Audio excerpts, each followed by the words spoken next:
All right. Hello, everyone. I'm Pwn EIP, and what we want to do today is just talk a bit about the Red Team CTF that we're going to host at DEF CON in just 2 weeks. With me, I have Nop Researcher, another organizer in the Red Team Village and creator of the Red Team CTF. And we have two guests. We've got IPSEC, as well as Dark. I'd like you two to introduce yourselves. Yeah, so I'm IPSEC. You probably know me from YouTube. I do weekly CTF videos, walkthroughs, and occasionally I do other types of videos. I work for Hack the Box. I think I've worked here for about 3 years now. So I'll pass it over to Dark. Awesome.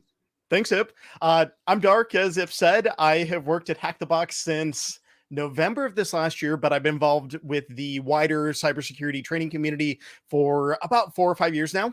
I work at Hack the Box as a community specialist handling community operations for North America. Hey, Nop, will you tell everybody exactly what we did this year that's unique? Sure. So for this year, we wanted to kind of do something different, just like we do every year in the past. So for this one, we kind of themed it based on Fallout. So we'll have a lot of our standard kind of Jeopardy board challenges, but similar to what you kind of saw in the past years with the finals round. I don't want to spill any beans from what IPSEC is going to talk about, but again, just kind of the Fallout theme will be throughout the entire thing. So it'll get a little more immersive story, kind of similar like some of the stories we did in the past. So I'm really excited. If you're a huge Fallout fan, you'll definitely a lot of like little Easter eggs and things to find.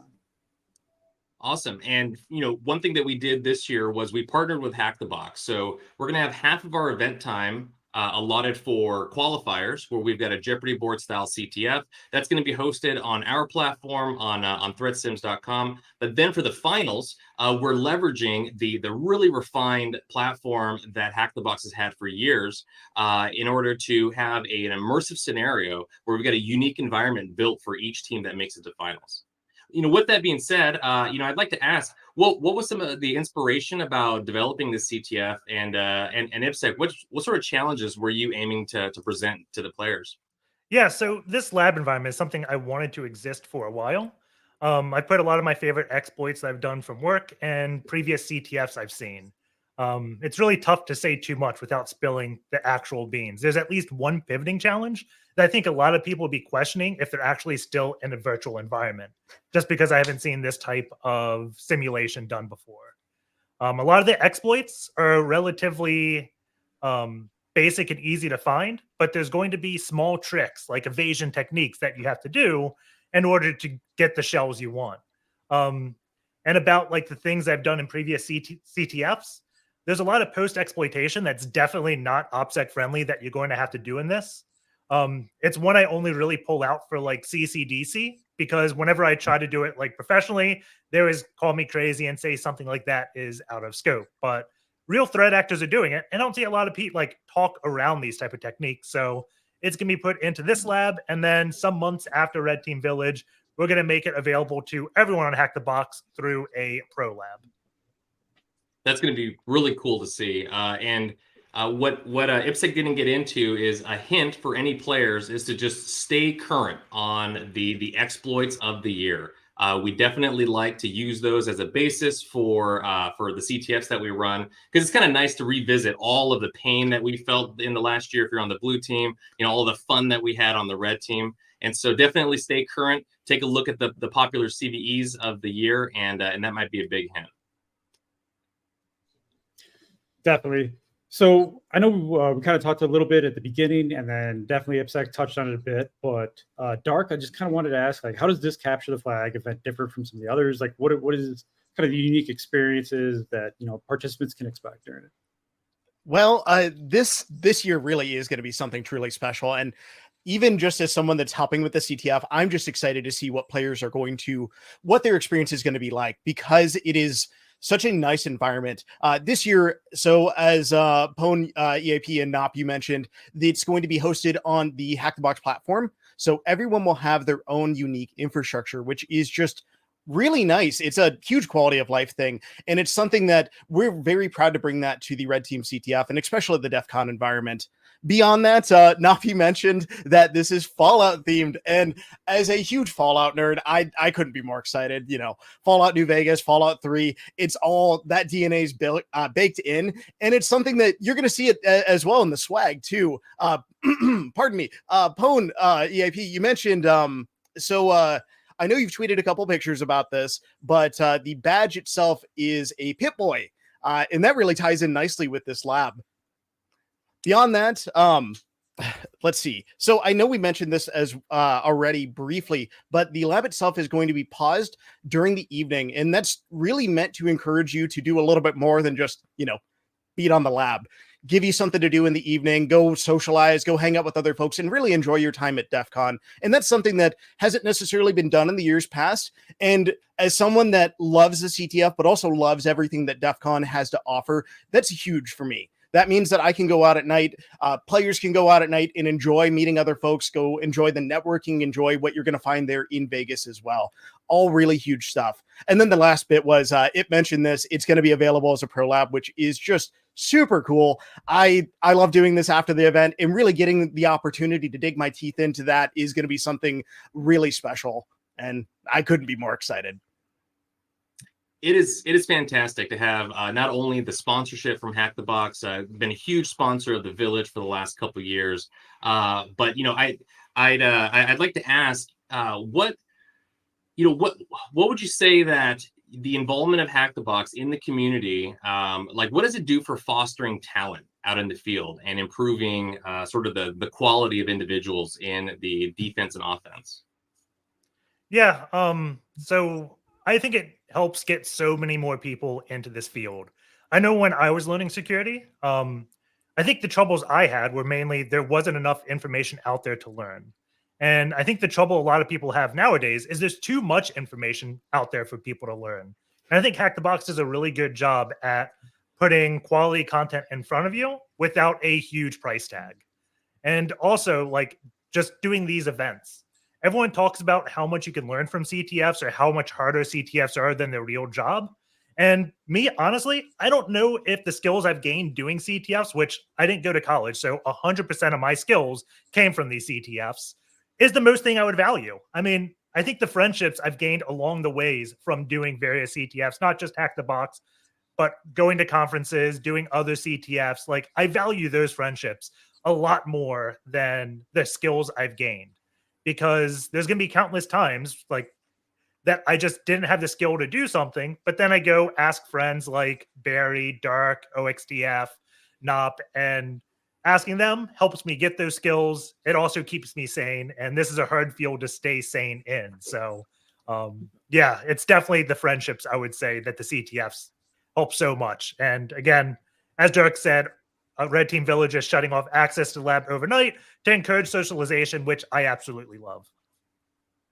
Heck yeah. Oh, it's really cool. And just to add on to that very briefly, this is something that whole friendship, being in the trenches with other people, there's so much to be enjoyed there. My previous experiences doing attack defense competitions, it's really about being in that hot seat that it really pushes your confidence from, hey, I've done a bunch of CTFs to, hey, wait a minute, I've actually done these realistic hacks. I've been in these realistic scenarios, and now I have the confidence to go out and I can interview, I can do these more challenging labs. And there's so much to be said about that. Just even the experience of trying it, even if you don't get anywhere, there's so much just to learn from really that experience of almost hitting the brick wall.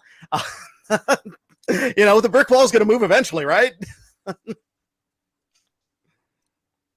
Definitely. So, IPSEC, you definitely shared, kind of hinted about like some friendships and, some of the, I'd say battles that we've had during some CTFs. So I was just kind of wondering, could you share maybe some more memorable moments or success stories from previous Capture the Flag competitions that don't involve like owning my team, maybe something else? So you got some battle scars there? So you kind of hit it already, like what I wanted to talk about with this question. Like this interview is certainly a success story, right? I met like my best CTF buddy, OXDF, because of a shared interest in Hack the Box. We just happened to be at a Sans Networks event together. We met because we're like the two Hack the Box players. This was like 5 years ago before it was super popular.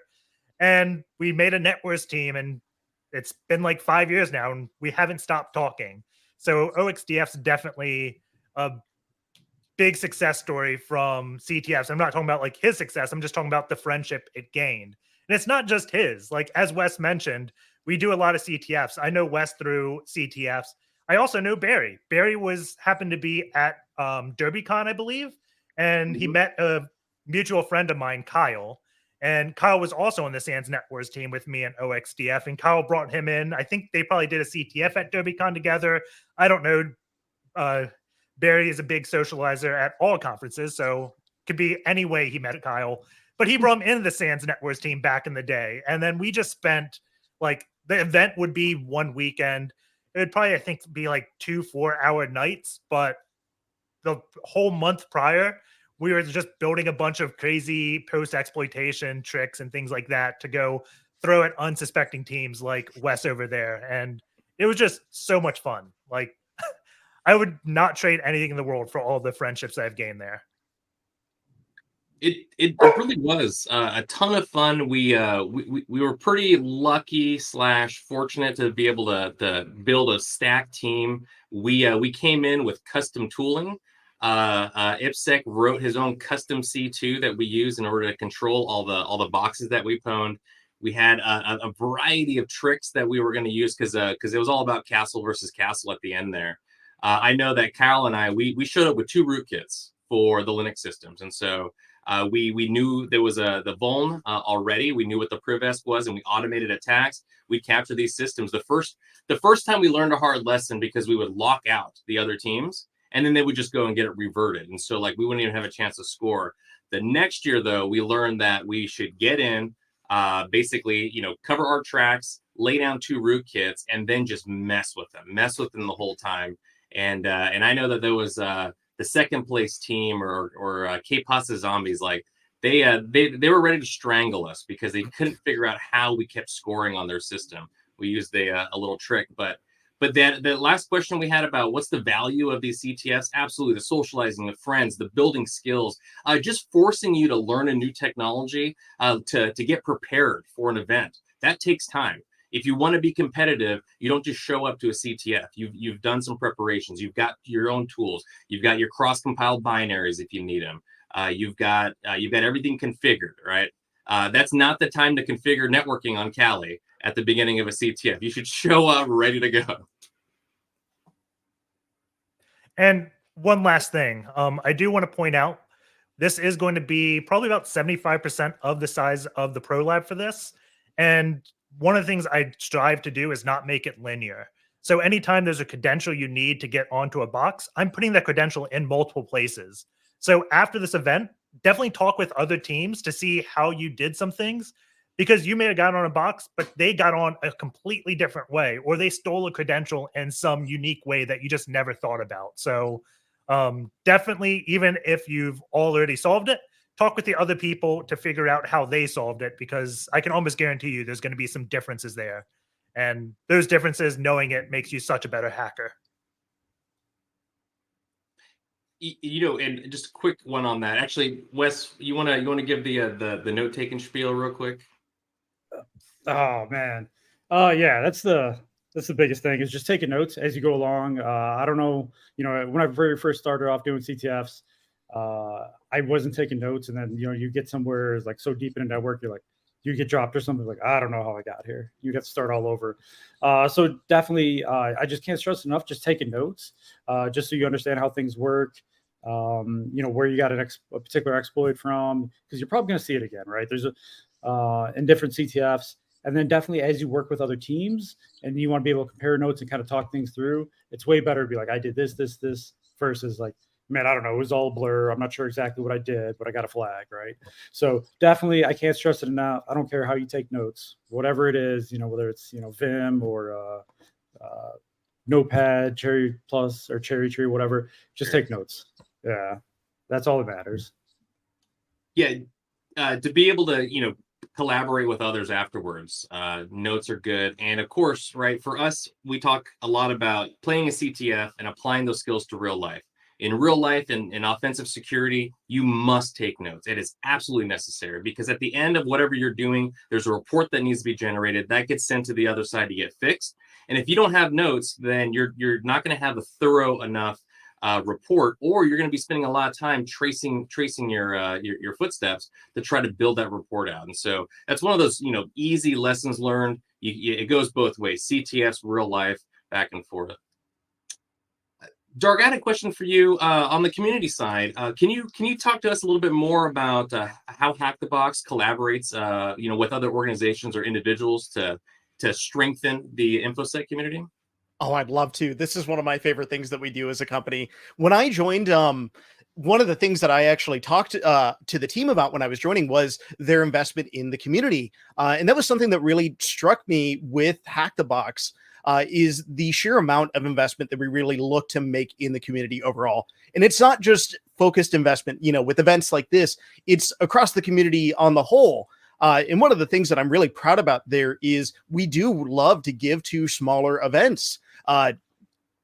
Pardon me, but smaller things like if you have a cyber defense club, we have a large number of meetups all around the globe at this point that we sponsor, provide prizes with, and really love helping out with. Other smaller events, like if you have a small local conference, definitely reach out to us because it's something that we love to get involved with. Schools as well, and anything that if you are going out and trying to make a really good environment for cyber in your community, that's something that we would love to be involved with. And we really would love to give you all the support that we can there. No, thanks so much, Dark.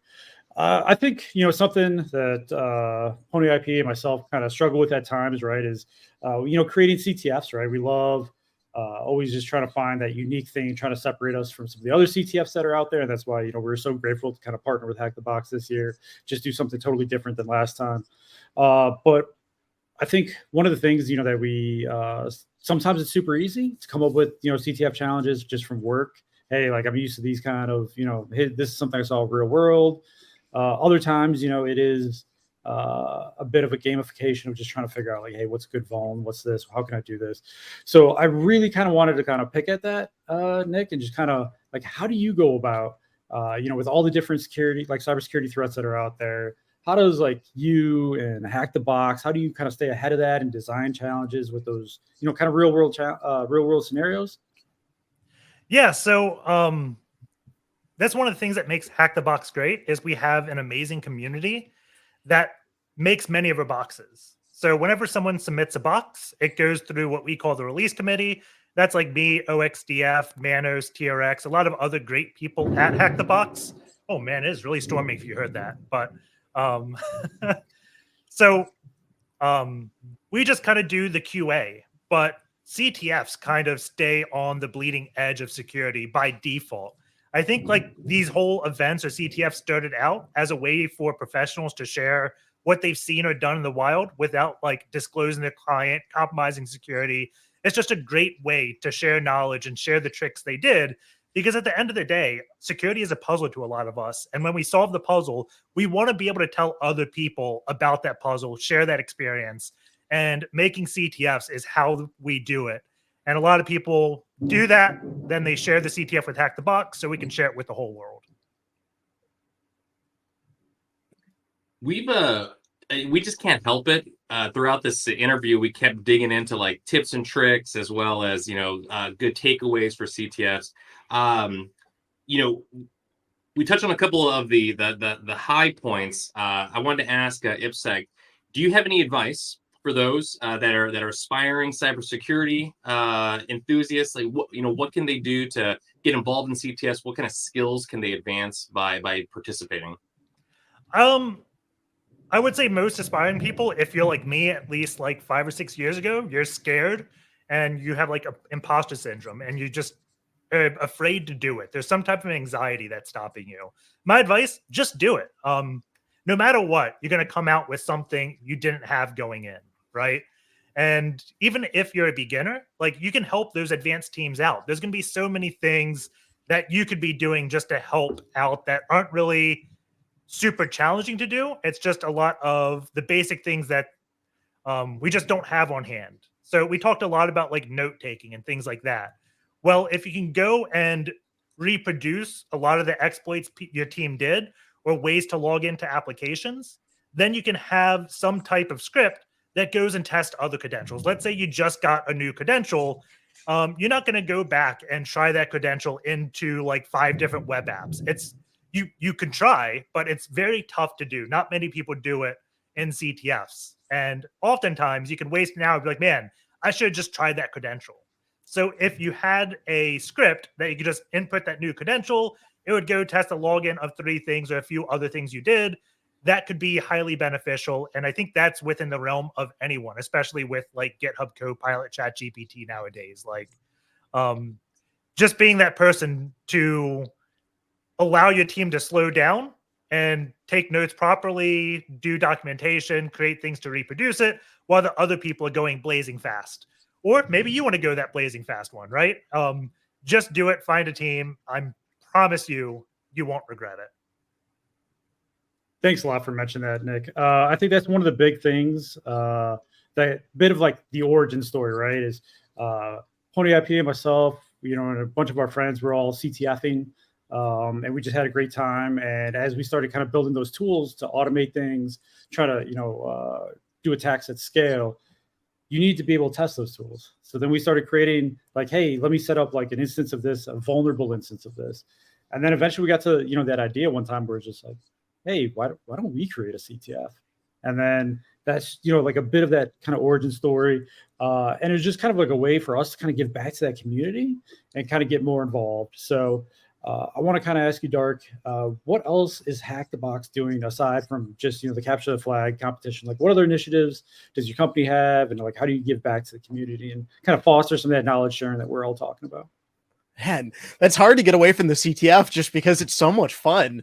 One of the big things that we love to do is sponsoring conferences and sponsoring smaller local conferences. Really, the intention there is that if you're in a small community, maybe hacking isn't necessarily something that's accessible to you. Maybe you don't have a lot of information security professionals immediately nearby you.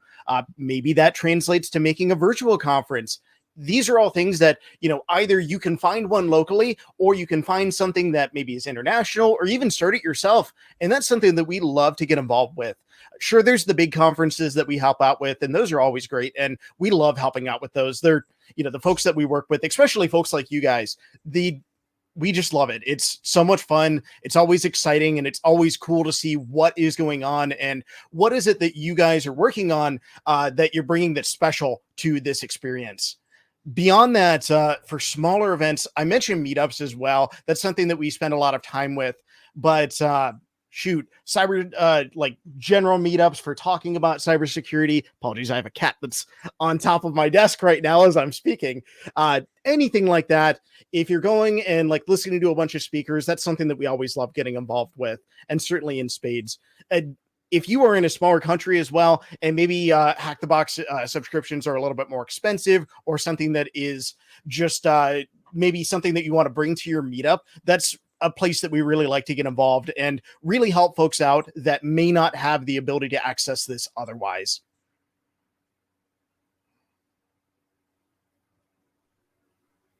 Thanks so much for that, Dark. Definitely, we love being part of the community. We love being able to kind of give back. And that's what, the Red Team Village and the Red Team CTF, that's what we're all about, is trying to give back to the community. So with that, I just want to thank both you and IPSEC for coming out today and just kind of doing this interview, taking out, some time of day to help tease the CTF a little bit. But I just want to do one last plug for the CTF. Nick, Dark, do you just want to say, one last thing about the CTF? I mean, it's Fallout themed. What could go wrong? If you're a nerd and you love Fallout or RPGs, you gotta be there. If not, I mean, what are you doing at DEF CON? Certainly not the best CTF that's gonna be there. Thanks so much for that. So definitely come check us out. We're going to be on the contest floor. It'll be the Red Team CTF, and then play a little bit. And when you're ready to take a break and all that, please head on over to the Red Team Village. There's a lot of like workshops, things like that over there. We have a lot going on. There's a lot of stickers, swag, all kinds of things that we can get into. So we'll have swag at both locations. Please come on out. It'll be loads of fun. But with that, thank you so much for coming out. All right. Looking forward to seeing everybody at DEF CON. Take care.